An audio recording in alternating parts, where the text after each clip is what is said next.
Hello, I'm going to go over these lecture notes for 1.1 and 1.2. 1.1 deals with the real numbers, inequalities, and lines. And a lot of this is things that you should have seen in previous math courses. So I'm not going to dwell too long on some of the facts that you can pull from your textbook. I just may make a comment here and there on a few things. I will show some examples that you could also make use of and take some notes on. Um, and then after this, I will supply you with some additional exercises for you to practice so we could talk about more in lecture time. So real numbers and inequalities. Real numbers, is basically anything that can be represented on a number line, also known as the real line. And I mean, you've seen number lines before, and any type of number that we tend to deal with, other than if you've experienced some imaginary or complex numbers, are going to show up in this course. I mean, we're only going to deal with the real number system.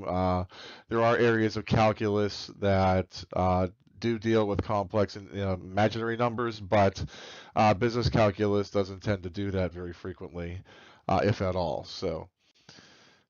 The real numbers, the way it kind of breaks down is that you have your rational numbers and irrational numbers. And the way you tell them, you can tell them apart is a rational number, the basic definition of it is that it's any number that can be written as a fraction.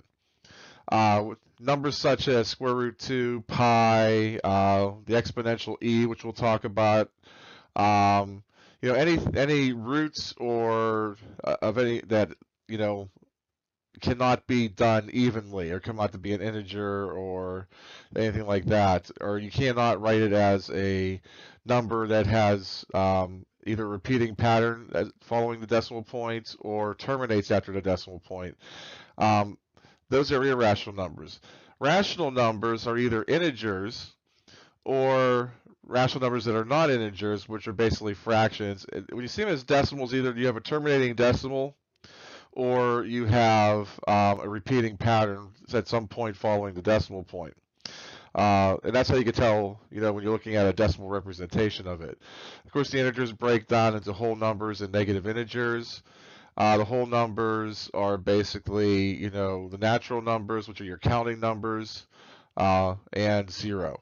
Some of the symbols you see down there are some of the common symbols you'll see in a lot of textbooks for those numbers. Irrational numbers, I sometimes will see them with a scripted I. Imaginary numbers sometimes are used with that as well, so it gets to be kind of tricky. But the R, the Q without the apostrophe, the Z and the N are pretty standard. Although sometimes the looks of those figures might look, those letters might look a little different depending on the author of the book. Inequalities, I'm sure you've had some experience with. Essentially, you have less thans and greater thans, which are basically what they would call a strict inequality. It means that I'm greater. If I say that something is greater than something else, being equal to it, it's not the same thing. So if I were to say 5 is greater than 5, that's an incorrect statement. But if I say 5 is greater than or equal to 5, that'd be a correct statement. Sometimes students overlook the difference between those two, but I'm not going to go too much into this. These are things that most students in this course should know. So, compound inequalities, they call it double inequality in this book. They're often called compound inequalities.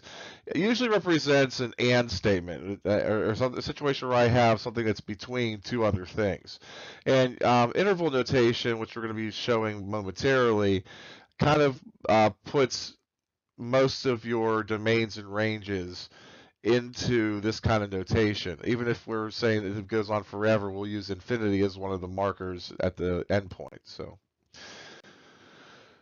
braces are used in set notation, and it basically is translated as the set of all, and a vertical bar is read as such that. So when you see statements like this, if I read this statement right here, it would be read as x such that x is between the values 2 and 5 inclusive, or they say included. In interval notation, I would be using square brackets for that.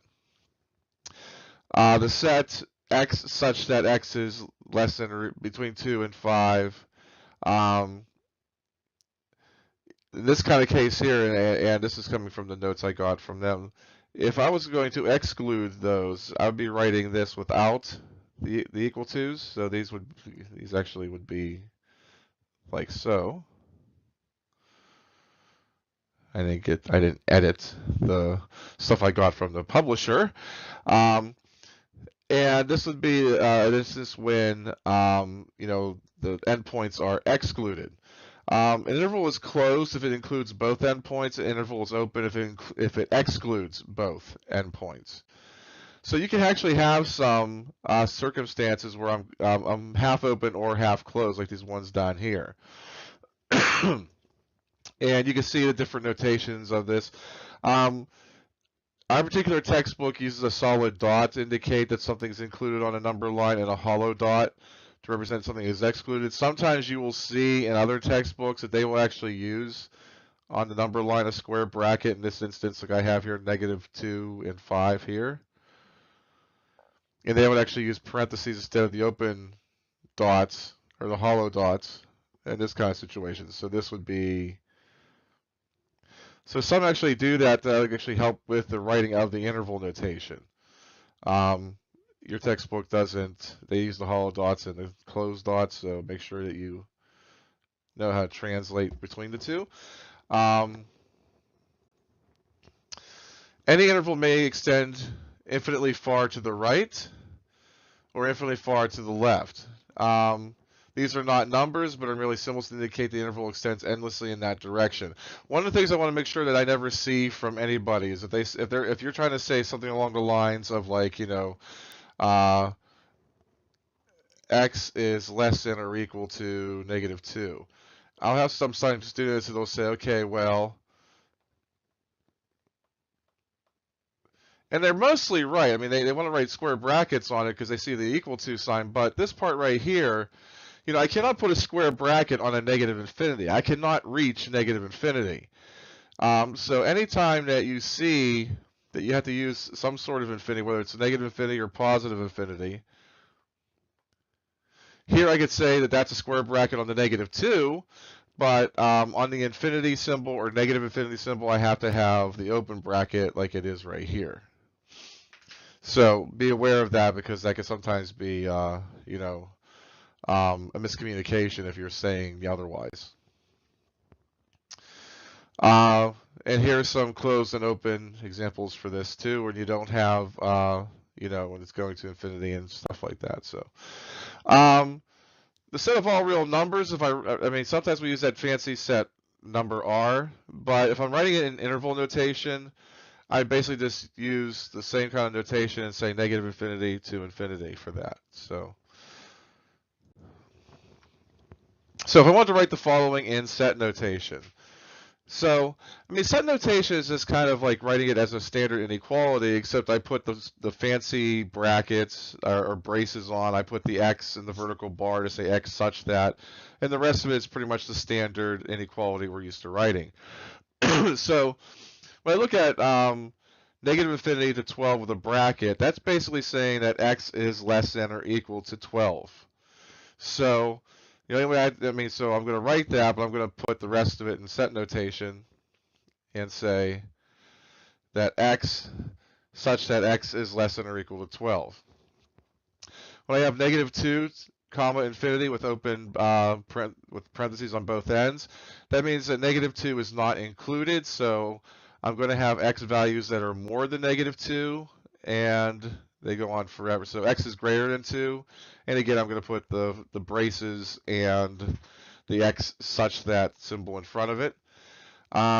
Square brackets around 2, 8. That means that x is between 2 and 8, including both those points. So x would be, 2 would be less than or equal to x, which would be less than or equal to 8. And again, I put the braces around that and the x such that preceding it. And -10 to 5, -10 with a square bracket on it, 5 with a parenthesis. This is a half open or half closed, depending on how you want to consider it, interval. So x is going to be greater than or equal to -10, but it's going to be less than 5. So -10 would be less than or equal to x, and x would be less than or equal to 5. And again, I'm going to put the x in the such that and the braces around it. For B, I mean, I can read the whole thing of x such that, but basically this is saying x is less than or equal to -5. So -5 is going to be my highest value. I'm going to be able to equal it, so there's going to be a bracket on that. And I'm going to have values that are smaller than that. So I'm going to keep going down, down, down to -infinity. So it's going to be an interval notation -infinity to -5. And lastly, for x such that -3 is less than or equal to x, which is less than 12. I can see that the equal to is on the -3, so I can actually equal -3 and make that statement correct. I still have to be less than 12. So 12 is the upper end, -3 is the lower end. I'm going to have a bracket on the -3, a parenthesis on the 12. The Cartesian plane, I'm not going to go into this too much. If you're in business calculus, you should have passed many math courses that had you plot graphs and things like that. So I'm just going to move through that. The x coordinates, y coordinates, how to read them. If you're not sure, make sure that you do review that in your textbook. Lines and slopes. I mean, delta is often used as a change in, which means a difference. So you might see some symbols that might use delta x and delta y in the formula for a slope and things like that. We're still using the x2 minus x1s and y2s minus y1s in this textbook. And also keep in mind that in many of these cases, the order in which I carry through the subtractions is somewhat arbitrary. Because I could choose to call a point, if I am giving two sets of coordinates, I could call one x1, y1, or I could call that same point x2, y2. It's really up to me. So, and here's your common slope formula, which has not changed since I've known it. So, and slope is also known as rise over run. And of course, rise is a difference in y's. I always said rise rhymes with y's, so that's one way to remember it. X's don't run with run, but it kind of breaks down at that point. But so find the slope of the line through each pair of points. I typically just carry through the subtractions in the correct order. What you have to make sure of though is that you are subtracting the y coordinates in the numerator and subtracting the x coordinates on the numerator. Oftentimes students will make mistakes that they'll put either the x's on top and the y's on the bottom, or they'll say that they'll do 2 minus 3 here or 3 minus 2 because it's in the same parenthesis. And when you do this calculation, what you're subtracting are two items that are not in the same set of parentheses. So when I look at doing A, applying the slope formula, I'm going to do 3 minus -11. These are the y coordinates. So I'm subtracting them on top. Now again, it doesn't matter which one I call x1, y1, and which one x2, y2, so it doesn't matter which order I subtract them. What does matter is, since this one was the one I did first for the y's, it should also be the ones I do for the x's. So it has to be 2 minus 9. So once I make the choice about which order to subtract the y's, the x's have to come from the ordered pairs in the same manner you chose your y's. So if I calculate that out and simplify, I get that the slope is -2. Likewise for B, when I do 4 minus 7, I get -3. I do -3 minus 2 in the same order. I get -3 over -5, and I get 3/5. We often leave slopes, when possible, as written as fractions because, it kind of defines the rise and run a little bit more easily. You can write them as decimals, but especially if they get to be certain denominators, the writing of them as decimals gets to be a little tricky because they're really not like nice patterns or anything like that, so we tend to leave them as such. So, equations of lines. This goes into like the three types here. The first one is slope-intercept form, which is y equals mx plus b. Again, something you should be rather familiar with if you're in business calculus at this point. But to kind of walk you through a few things, point slope is another format that we tend to use, where when it's written in this format, x1, y1 is a point on the line. It's basically a point that the line passes through, and m is still represented as the slope.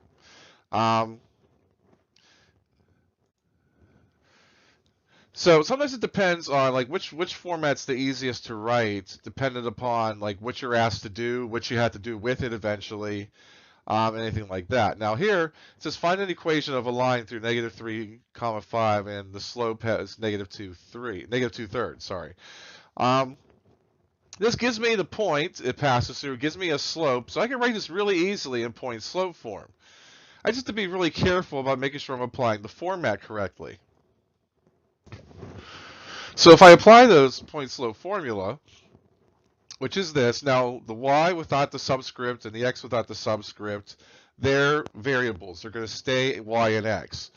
y1, m, and x1 are constants. I'm going to fill in with information I have from the problem. So m is -2/3, y1 is 5, x1 is -3. So I'm going to put them in like that. The important part is that this minus sign here is part of the structure of the point slope form, whereas this minus sign here goes along with the coordinate that I have for the point the line's passing through. So when I actually simplify this out, I get y minus 5 equals -2/3 times the quantity x plus 3. And a lot of students, make a mistake. They'll say, like, if they do the reverse of this and say, okay, here's that equation, what point does the line pass through? They would say 3, -5 because they're applying the wrong signs to it. The negatives are part of the structure of the formula. Whatever's next to the minus signs are the x and y coordinates respectively. And if I see a plus sign in front of one of those, that's probably the result of me getting a negative number being subtracted. If I wanted to, in turn, now put it in slope-intercept form, all I would really have to do is simplify the right-hand side by distributing -2/3 and then solving for y. So I carry the rest of this out, starting here again. I distributed -2/3, so -2/3 times x is -2/3 x. -2/3 times a +3 would give me a -2. And then I would add 5 to both sides, and I would get that to be in slope-intercept form. Point slope form, the reason why it's not used as frequently is that I can have many different representations of the same line with, whereas slope-intercept form, if I have each unique line has one and only one slope-intercept form equation. And that's kind of the reason why it's the one that's most often used. It's also in function notation, so whereas point slope form is not. However, if I wanted to write the equation like this, I always there's two ways of dealing with a situation like this. In both cases, I'm going to find the slope first. So if I wanted to find the equation of a line passing through these 2 points, I'd first calculate what the slope is. So I'm going to subtract 3 minus 6 on top, -1 minus 0 on the bottom. Again, y coordinates, x coordinates. I get -3 over -1, which is just 3. So now I have the slope. One method I can do is I could just go right into using slope-intercept form. It really depends on the directions that I'm given. If it says it has to be in slope-intercept form, you may want to go with this. I use the second method most often because it does save you a step or two here and there, and you're going to see that the amount of steps this one takes does take another step or two that the other one kind of already takes care of. But here, I know what m is. I'm looking to find out what b is at this point.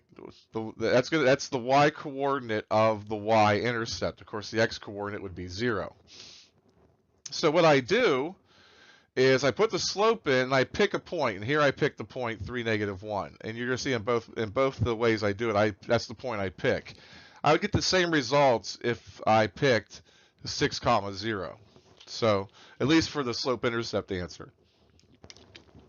So what I'm going to do here is I'm going to solve for b. So I have -1 equals 9 plus b. I subtract 9 from both sides. I get that b equals -10. Since I know m and b, I can now write the equation as y equals 3x minus 10. So that's the equation in slope-intercept form. The other method is I could just use point slope form. I mean, it's actually it would satisfy the answer if I left it like that, because it doesn't say put it into a particular form here. I mean, you have to sometimes use multiple choice items or any further directions the equation, the problem might give you. Sometimes they do say put it in slope intercept form, but if they don't, you could leave it as point slope.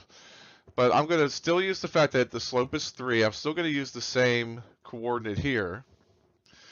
And I'm going to plug in the numbers appropriately. So m is going to be 3, x1 is going to be 3, y1 is going to be -1. So here I'm substituting in for the subscripted ones, whereas in the previous one I did substitute for the x and the y to figure out what b was.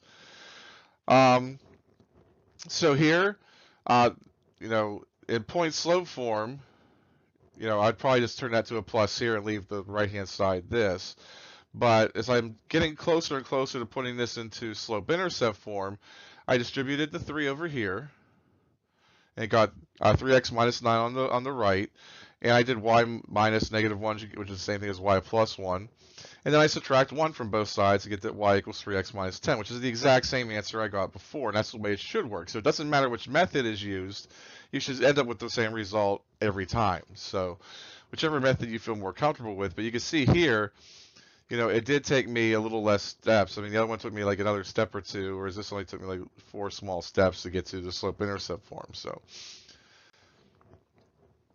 vertical and horizontal lines. A vertical line is going to have the equation x equals a, where a is just any number. And that's because a vertical line has the same x coordinate for every point. The y coordinate, is any point it wants to be. So y does not figure into the equation. And the same thing for a horizontal line, it's y equals b, where b is a number, because it's going to also have the same y coordinates. Going along with that, if I was to put it to figure out what slopes were for that, the slope of a horizontal line is 0, because if you think about it, if my y coordinates are the same, then the top's going to be 0, the bottom's going to be whatever it is based off of whichever x coordinates I pick. So 0 divided by a number is always 0.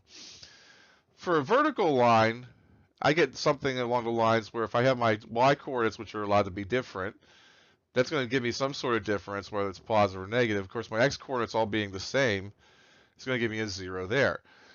Dividing by 0 in the realm of real numbers cannot happen.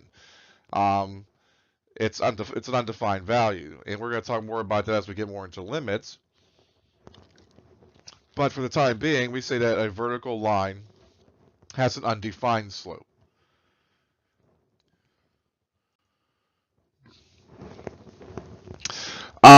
This equation here is most often used if you're solving systems of equations. It's called expanded form. In our textbook, they call it general form. But here, the thing that's different about that compared to the other two, this one doesn't really give me any information directly. The other formats, if I were to have the equation written in front of me, I could pick out the slope. I could pick out a point that the line passes through. If it's a slope-intercept, I know what the y-intercept is. If it's point slope, I can figure out the coordinates of one of the points the line passes through. This one doesn't. There's methods of figuring out what the line would look like and things like that, but it's not, as a direct, thing that I should be able to scan and do.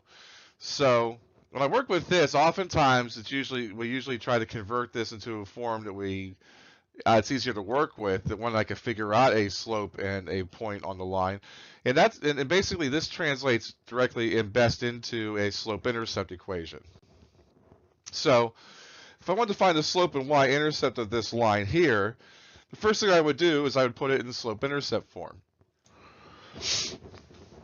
So I'm going to put this in slope-intercept form. So I subtract the 3x from both sides, being careful to make sure I know that that minus sign is attached to the 4y. I then divide both sides by -4. Since there are two terms over here, I do have to make sure that I divide both terms by that -4. A step that a lot of students sometimes mistakenly do is they forget one of them. So, and if I simplify that, -3 divided by -4 is 3/4.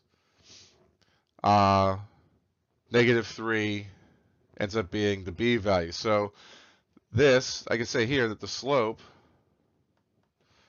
is 3/4. My y-intercept, always make sure you follow the directions for how they want you to report the y-intercept, because y-intercept is technically a coordinate. Some of them will just be, some things the way they're written would be happy with you just saying negative 3, because that's what b is. But technically a y-intercept is a coordinate, so you should really give it as ordered pairs. So if there's any specific directions, make sure that you do follow them. Sometimes web work can be really choosy about that. So as far as graphing it goes, once I have these two pieces of information, you can see here that I have the point it passes through. I can see that I have, you know, a rise of 3 and a run of positive 4 to get my other point. So there's my line. And that's what it boils down to as far as drawing them goes. It's a pretty simple thing as long as you have a point the line passes through and the slope. Excuse me. Another brief thing, and I'm not going to have any particular examples in this recording about it, is that sometimes you'll see them when they're describing a line, they'll say that this line is parallel to this other line or it's perpendicular. As far as slopes go, if they have the same slope, they're parallel. Unless they're the exact same lines. You have to be careful about that. I mean, they're not parallel if they're the exact same line. It'd be coinciding. They're perpendicular if their slopes are negative reciprocals, or sometimes in some textbooks they call them opposite reciprocals. And essentially what that means is if, as a really brief example as I show here, 2 and negative 1/2 would be opposite reciprocals, which means I'm going to see a flip over the fraction bar, and I'm going to see a change in sign. Negative 3/4 and 4/3, 1/5 and negative 5. Sometimes students will mistakenly do one or the other. They'll do opposites and think that means perpendicular, or they'll just do reciprocals and they won't do both, and that will sometimes lead to issues. So, but there is a problem on the extra practices that deal with using one of these terms, so be sure that you're aware of how to handle that. The second part, exponents, 1, 2. I'm not going to get too much into exponents. You should all know what they mean. It's basically how many times I multiply a number to itself. So if I say 2 to the third power, like it says up there, that's 2 times 2 times 2. 2 would be the base, 3 would be the exponent. Make sure you don't, because as we go through these, there's certain things we do with the bases, there's certain things we do with the exponents, and if you confuse the two and do an operation or do a procedure, we would only work on exponents on a base, it's certainly going to cause miscalculations. Here's some basic properties of exponents that I'm not going to get into too much here, because again, that's a lot of review of things you should already be aware of.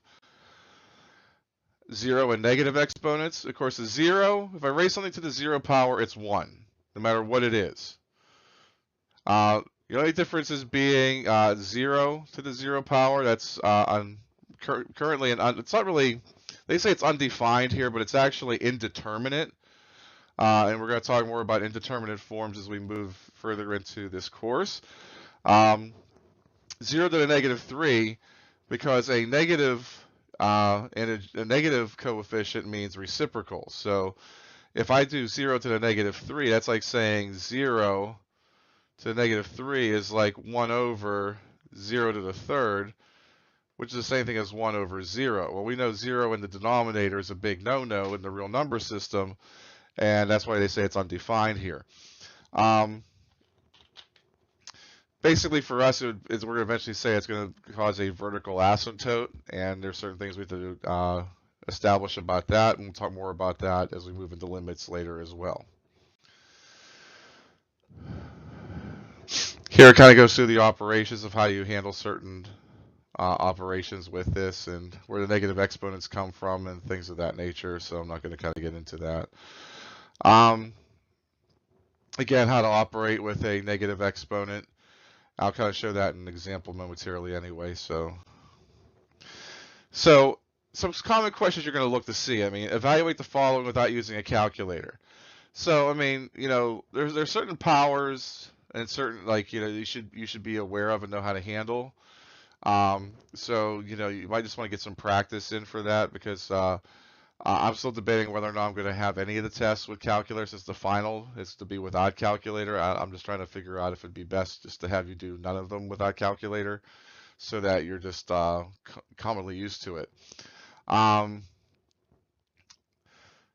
Here, if I want to evaluate the first one, 5 squared times 4 squared. Now, there's different ways of handling it depending on which rules you want to apply at a given time. If I have situations like this, I still tend to follow the order of operations, which means I always try to take care of what's in the parentheses first.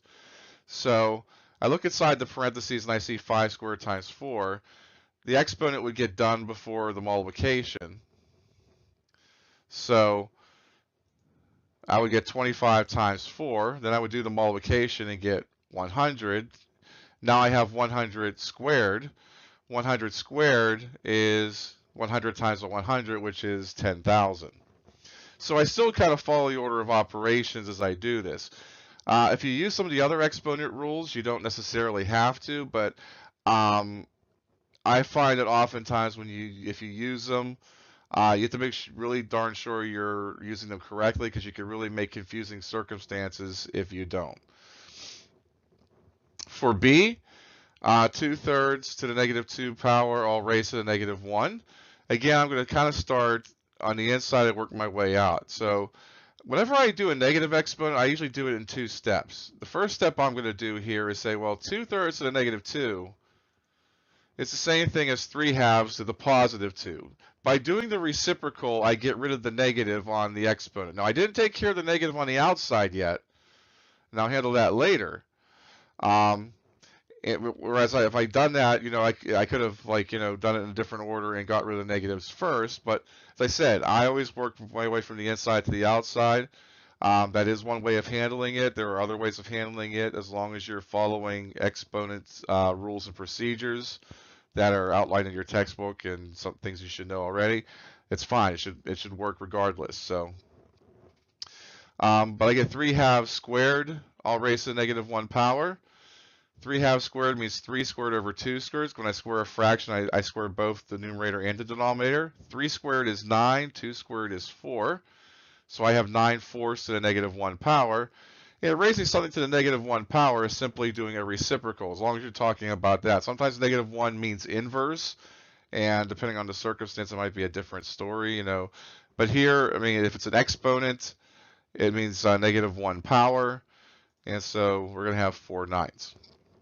-1 being something that means inverse is usually for trigonometric functions. Something that we're not going to probably see a whole heck of a lot of in business calculus, because that's more of a scientific calculus field. So 4 9 is the answer for this one. As far as these go, you often will see them because there's different ways I could leave the final answer for these. They will oftentimes tell you to leave it in a certain format.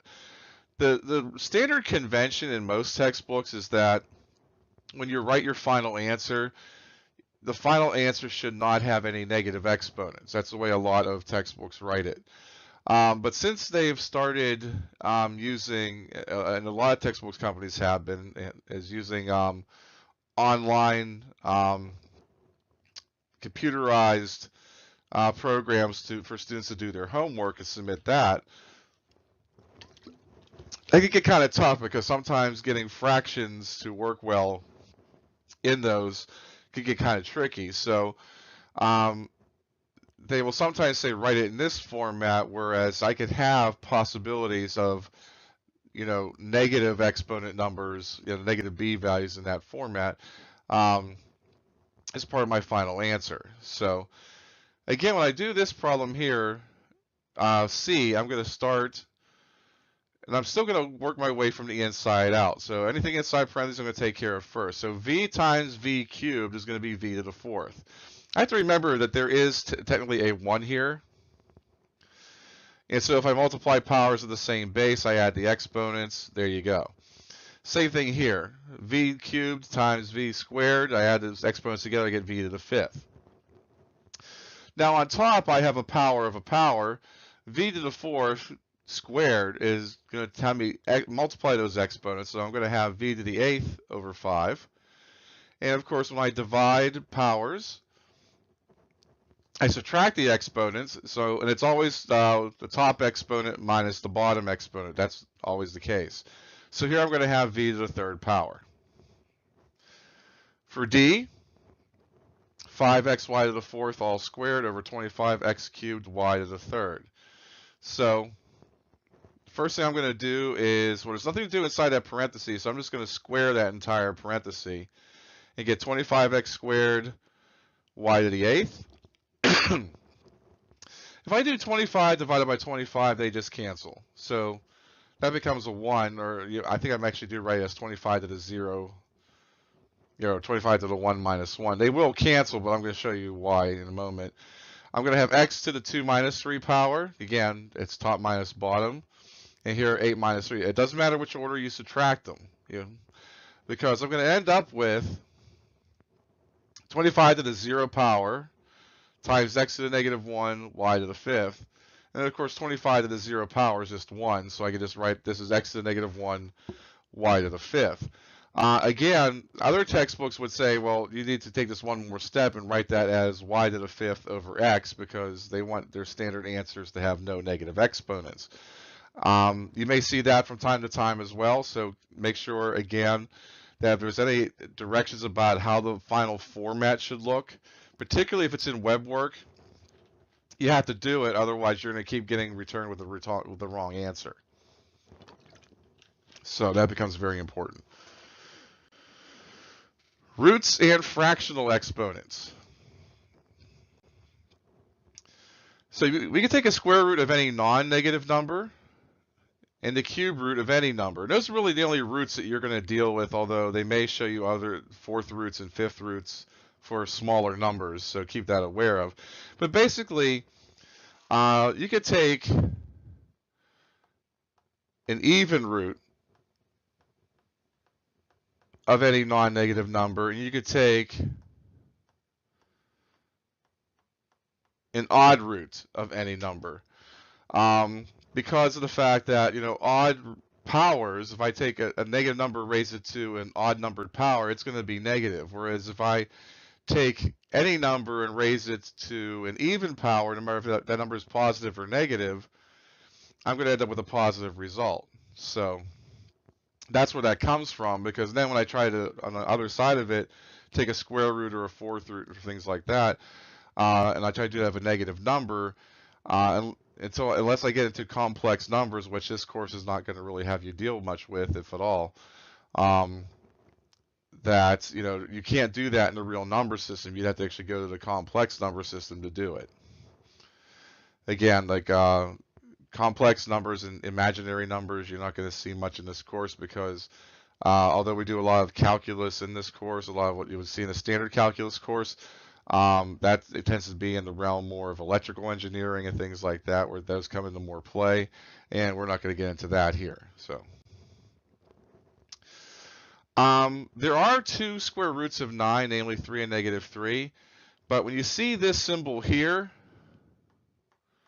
it means the principal or positive square root. So also keep that in mind. That's because, remember, these are functions that we're defining here, and functions only return one value. Something we're going to talk more about in section 1.3.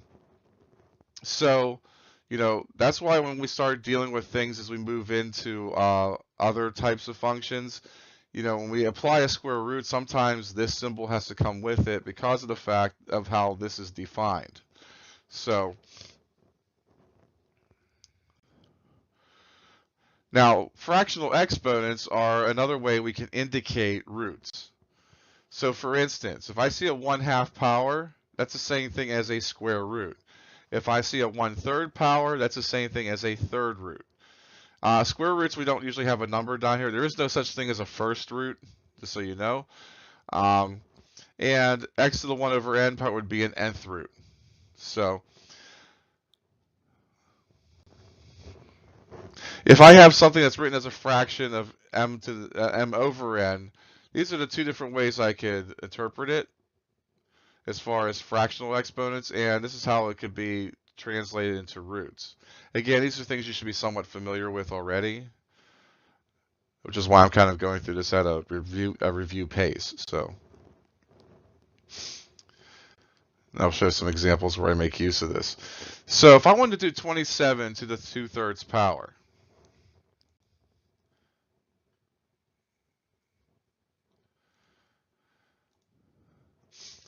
again, if I'm taking a power of a fraction, I'm going to raise the top and bottom to the same thing. Now, the way I typically handle it, because if you apply the top number first, which would be your power, 27 squared and 125 squared are pretty big numbers. And then if I try to take a cube root of that, I might be a little bit out of luck. So I usually apply the root first. So the way I'm going to interpret it is, that's the same thing. 27 to the 2/3 is the cube root of 27 squared. 125 to the 2/3 is the cube root of 125 squared. The cube root of 27, of course, is 3. The cube root of 125 is 5. And so I have 3 squared over 5 squared, which becomes 9 over 25. For b, 16 to the negative 3/4 power. The first thing I do, again, I apply the negative exponent and I make that a reciprocal. So I have 1 over 16 to the 3/4 power. Now, I kind of combine a couple steps together here. I mean, the missing step is that the top becomes 1 to the 3/4 power, and the bottom becomes 16 to the 3/4 power. But the 3/4 power could be me taking a fourth root of whatever the number it is, and then raising that to a power of 3. So, I kind of skipped the equivalent of this intermediate step in this one, but, it's the same process. The fourth root of 1 is 1. The fourth root of 16 is 2. So I have 1 cubed over 2 cubed, and that becomes 1/8. Again, simplifying these, and to write the expression in the form ax to the b power.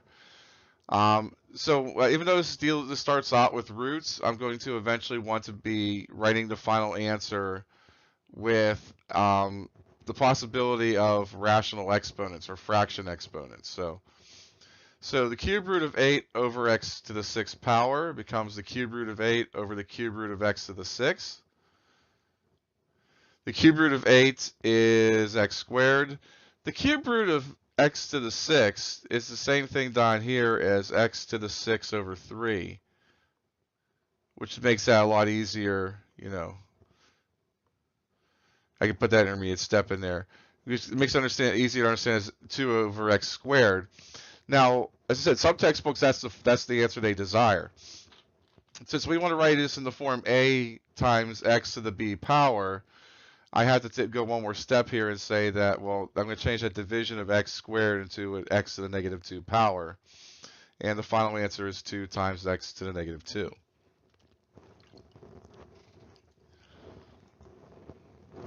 For this one here, 12 times the cube root of x squared over 3x squared. X to the cube root of x squared is the same thing as x to the 2/3. And now I'm going to carry through these divisions. Now, 12 divided by 3 becomes 4. The x to the 2/3 divided by x squared becomes x to the 2/3 minus 2. If I'm going to carry through that subtraction in the exponent, I'm going to need a common denominator, which is what I do here. And 2/3 minus 6/3 is a negative 4/3. So to get into the desired format they wanted, the final answer would be 4x to the negative 4/3 power. So that is the last example for this. If you have any further questions, please feel free to bring them up in lecture or your recitation. In the meantime, work on the additional exercises that I have assigned along with this recording. Thank you, everybody.